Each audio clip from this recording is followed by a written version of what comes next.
Hello everyone and welcome to Gravitas study point. आज इस video में हम डिस्कस करेंगे इंडेक्सेस के बारे में। एटलीस्ट एक क्वेश्चन तो यहाँ से आपको हर एग्ज़ाम में जहाँ पर करंट अफेयर का रोल होता है, यहाँ से एक क्वेश्चन तो आसानी से देखने को मिल जाएगा। चलिए वीडियो शुरू करते हैं, but before going to start the video, अगर आपने चैनल को सब्सक्राइब नहीं किया है तो प्लीज़ चैनल को ज़रूर सब्सक्राइब करके बेल आइकन को भी दबाएं और हमें सपोर्ट करें। Henley passport index international air transport association के द्वारा जारी किया जाता है। जापान ने इसमें टॉप किया है, अफगानिस्तान बॉटम पे है बिल्कुल, यानी अंतिम पायदान पर, और इंडिया की पोजीशन आपको याद रखनी है 85। हेनले पासपोर्ट इंडेक्स में इंडिया की पोजीशन है 85। वैश्विक आतंकवाद सूचकांक, यानी कि आतंकवाद कहाँ सबसे ज़्यादा है, तो ऑफकोर्स अफगानिस्तान में सबसे ज़्यादा है। आपको पता होना चाहिए, लगभग डेढ़ दो साल हो चुके हैं वहाँ पर अभी तक तालिबान का शासन है, और तालिबान तो आप जानते ही हो, आतंकवाद का ग्रुप है एक टाइप से। और इसमें भारत की पोजीशन है 13वीं। वैश्विक आतंकवाद सूचकांक में भारत की पोजीशन 13वीं है। जलवायु परिवर्तन प्रदर्शन सूचकांक, जो कि जर्मन वॉच के द्वारा इसे जारी किया जाता है, पहले, दूसरे और तीसरे स्थान पर किसी भी कंट्री ने टॉप नहीं किया है। डेनमार्क 4th पोजीशन पर, ठीक है, बस इतना याद रखना है। इंडिया की पोजीशन है इसमें 8th।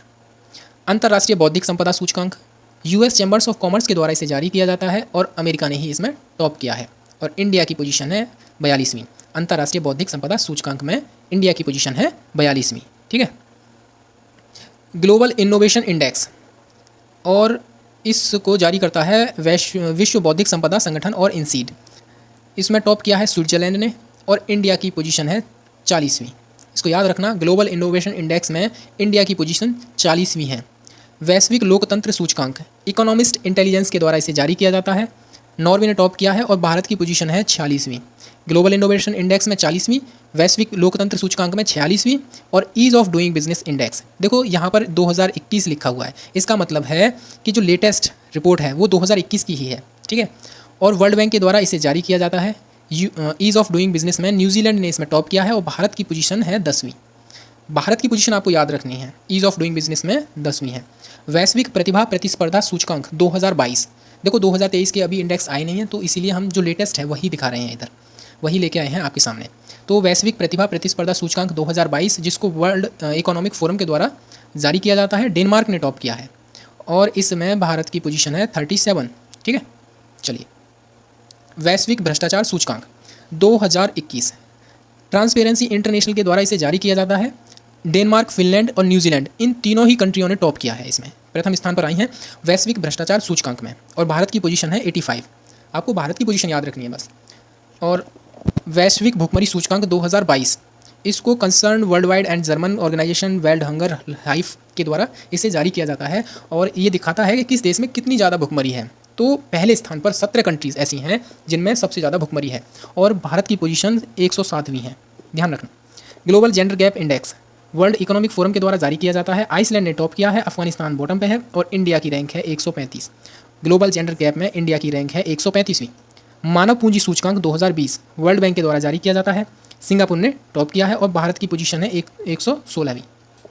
मानव विकास सूचकांक यानी ह्यूमन डेवलपमेंट इंडेक्स में इंडिया की रैंक है 132वीं, और यूएनडीपी यानी कि यूनाइटेड नेशन डेवलपमेंट प्रोग्राम के द्वारा जारी किया जाता है, और स्विट्जरलैंड ने इसमें टॉप किया है, ठीक है। चलिए, वैश्विक शांति सूचकांक 2021 Institute for Economic and Peace, देखो 2021 का मतलब लेटेस्ट यही है, ये चीज़ याद रखना। और जिनके आगे ईयर नहीं लिखा हुआ है वो 2023 की रिपोर्ट में है, जैसे विश्व प्रेस स्वतंत्रता सूचकांक, विश्व खुशहाली सूचकांक, पर्यावरण प्रदर्शन सूचकांक, और जिनके आगे हमने ईयर लिख दिया है तो ईयर का मतलब है वो लेटेस्ट है, यानी 2021 के बाद अभी तक इसे वैश्विक शांति सूचकांक को 2021 के बाद अभी तक जारी नहीं किया गया है। और वैश्विक शांति सूचकांक में आइसलैंड ने टॉप किया है, इंडिया की 135वीं पोजीशन है, और ग्लोबल जेंडर गैप में भी इंडिया की 135वीं पोजीशन है। विश्व प्रेस स्वतंत्रता सूचकांक, इसको याद रखना, ये किसके द्वारा जारी किया जाता है, तो रिपोर्टर्स विदाउट बॉर्डर के द्वारा इसको जारी किया जाता है, रिपोर्टर्स विदाउट बॉर्डर के द्वारा। नॉर्वे ने टॉप किया है, साउथ कोरिया बिल्कुल एकदम अंतिम पायदान पर है, और भारत की पोजीशन है 161वीं। विश्व खुशहाली सूचकांक, यानी कि कौन सा देश कितना खुश है, इसमें फिनलैंड ने टॉप किया है, यानी फिनलैंड के लोग ज़्यादा खुश हैं। अफगानिस्तान ने इसमें अंतिम पायदान प्राप्त किया है, यानी सबसे ज़्यादा खराब पोजीशन पर है अफगानिस्तान, और इंडिया की पोजीशन है 126वीं। विश्व खुशहाली सूचकांक में इंडिया की पोजीशन 126वीं है। पर्यावरण प्रदर्शन सूचकांक येल एंड कोलंबिया यूनिवर्सिटी के द्वारा इसे जारी किया जाता है, पर्यावरण प्रदर्शन सूचकांक को, और डेनमार्क ने इसमें टॉप किया है, और अंतिम पायदान पर है अपना भारत। सबसे ज़्यादा जो खराब प्रदर्शन है वो भारत का ही है पर्यावरण प्रदर्शन सूचकांक में, अंतिम पायदान पर, यानी 180 कंट्रीज़ में 180वां स्थान भारत का है। ठीक है जी। ग्लोबल मिलिट्री एक्सपेंडिचर और एक होता है ग्लोबल फायर इंडेक्स, दोनों में ही भारत का स्थान 4th पोजीशन पर है। और यूएस, चाइना, रसिया क्रमशः पहले, दूसरे और तीसरे स्थान पर हैं। आर्थिक स्वतंत्रता सूचकांक द हेरिटेज फाउंडेशन के द्वारा इसे रिलीज़ किया जाता है और सिंगापुर ने इसमें टॉप किया है। आर्थिक स्वतंत्रता सूचकांक में इंडिया की पोजीशन 121वीं है। Global Innovation Index 2023 World Intellectual Property Organisation के द्वारा इसको जारी किया जाता है। स्विट्जरलैंड ने टॉप किया है, इंडिया की पोजीशन 40वीं है। ठीक है, तो ये कुछ महत्वपूर्ण इंडेक्सेस थे। यकीन मानिए एक दो बार आप वीडियो को देखेंगे, इंडेक्सेस को याद हो जाएंगे और यहाँ से एटलीस्ट एक क्वेश्चन का फ़ायदा आपको होने वाला है। ठीक है जी, चलिए, अगर आपने वीडियो को अब तक लाइक और सब्सक्राइब नहीं किया है चैनल को, तो प्लीज़ वीडियो को लाइक करके चैनल को सब्सक्राइब ज़रूर कीजिए और बेल आइकन को भी दबाइए ताकि आने वाले वीडियोज़ की नोटिफिकेशन आपको समय पर मिल सके। फिलहाल इस वीडियो में इतना ही। Thanks for watching.